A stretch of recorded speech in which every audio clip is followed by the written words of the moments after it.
పూర్వం ముగ్గురు యువకులు గుర్రాలపై వెళ్తుండగా వారికి ఒక ఋషి ఎదురుగా వచ్చి ఇలా చెప్పాడు, ఓ యువకులారా, మీకు ఇక్కడ నేలపై కనిపించిన వాటిని పోగు చేసుకుని సంచుల్లో వేసుకుని ఇంటికి వెళ్ళండి అని.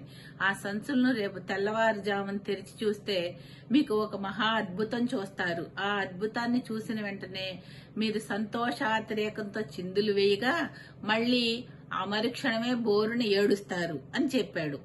ఋషి మాటలు విన్న ఆ యువకులు గుర్రాలపై నుంచి కిందకి దిగి అటు ఇటు చూశారు. వాళ్ళకి నేలపై ఎంత దూరం చూసినప్పటికీ గులకరాళ్లు తప్ప ఏమీ కనిపించలేదు. అయినా ఋషి చెప్పాడు కనుక ఏమవుతుందో ఏమిటో అని చెప్పి మనిషికి 4-5 గులకరాళ్లు తీసుకొని సంచిలో వేసుకుని వెళ్లారు. ఇంట్లో ఓ మూలన పెట్టి నిద్రపోయారు. మరుసటి రోజు ఉదయం సంచులను తెరిచి చూసిన ఆ యువకులు ఋషి చెప్పినట్టుగా ఒక్కసారిగా సంతోషంగా వెర్రి కేకలు పెట్టారు.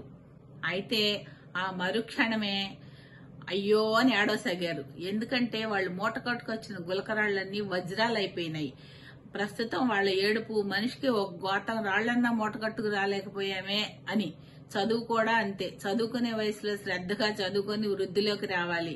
ఎందుకంటే ఆ తర్వాత మనకు చదవాలని ఉన్నప్పటికీ మన చుట్టూ ఉన్న పరిస్థితులు అందుకు అనుకూలించవు. సర్వే జన సుఖినో భవంతు. ఈ కథలోని నీతి ఏంటంటే, రాయని చిన్న చూపు చూసిన మనమే కొన్నాళ్లకు అది వజ్రంగా మారితే బాధపడినట్టు, చదవాల్సిన వయసులో చదువుకోకుండా ఉంటే ఆ బాధ జీవితాంతం ఉంటుంది.